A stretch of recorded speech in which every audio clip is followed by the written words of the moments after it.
Mga igsuon mayong adlaw kanatong tanan.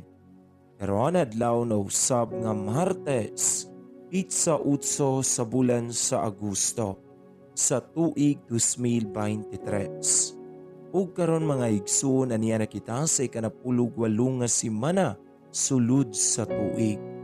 Sa ngalan sa Amahan, sa Anak ug sa Espiritu Santo. Amen.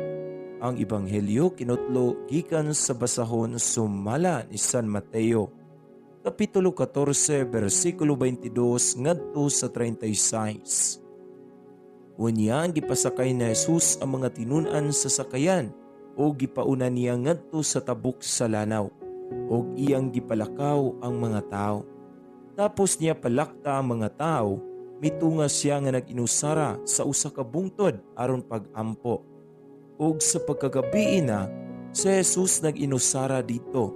Niadtong tungura, ang sakayan dito na sa laod, gikuso-kuso sa mga balod, kay ang hangin sungsungon man.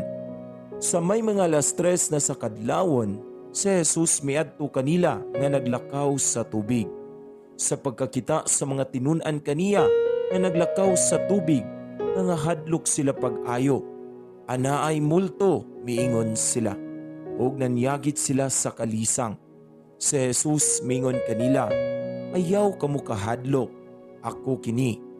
Unya si Pedro mingon, Ginoo, kung ikaw kana, palakta ako sa tubig nganha kanimo. Dali ngari, mitubag si Jesus. Busa mikawas si Pedro sa sakayan, og milakaw sa tubig. Ngadto kang Jesus. Apan sa pagkamatikod niya sa hangin, nahadlok siya og misugod pagkalunod. Ginoo, luwasa ako, misinggit siya. Diha-diha gidawat siya ni Jesus og gibira og mingon si Jesus kaniya, pagkadyutay sa imong pagtuo. Nganong nagduha-duha ka man? Og nanakay silang duha sa sakayan og milurang ang hangin. Ang mga tinun-an nga dito sa sakayan, misimba kang Jesus ug mingon, ikaw gayod ang anak sa Dios. Mitabok sila sa lanaw ug midunggo sa Genesaret ug si Jesus na ilhan sa mga tao. Busa gipakuha nila ang mga masakiton sa kasikbit nga kayutaan ug ilang gidala ngadto kang Jesus ug mihangyo sila kaniya nga pahikapon ang mga masakiton bisa na lang sa sidsid sa iyang bisti. Og ang tanan nga nakahikap ni ini nangaayo. Mga igsuon, ang Ebanghelyo sa Ginoo. Daygon ikaw, O Kristo. Mubo nga pamalandong. Mga igsuon, ang atong Ebanghelyo karon nagpahinumdum kanako, kanimo, kanatong tanan, kung unsa ka importante ang pagsalig ug pagtuo nato ngadto sa Dios. Kay usahay sa atong kinabuhi mga igsuon, sama kita ni Pedro sa Ebanghelyo nga nabalaka ug nahadlok sa balud sa pagsulay ug hangin nga mawang tentasyon sa atong kinabuhi. Ug tungod sa atong kahadlok ug kabalaka, mao kini ang makapalunod nato gikan sa pagkamatarong ngadto sa pagpakasala.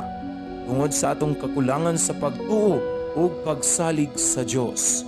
Ug usa sa mga pagsulay nga kasagaran natong nahiaguman nga naglisod kita pagsulbad mao ang finansyal o mga utang nga tungod niining mga pagsulay daghan kanato nga nakahuna-huna ug nakabuhat og dili maayo nga mao ang paghikog or suicide. Tungod kay para nato mao kanay sulbad sa atong problema, pero mga igsuon sayop day kita.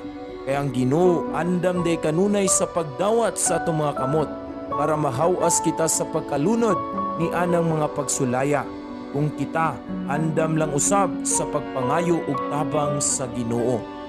Ug nang hinaut ako mga igsuon nga pinaagi unta nining Ebanghelyo karong adlaw atong mapuy-an ang kinabuhi nga puno sa pagsalig ug pagtuo sa Dios. Kay mauday kana ang pamaagi para dili kita malunod sa mga pagsulay o tentasyon nining kinabuhia. Amen.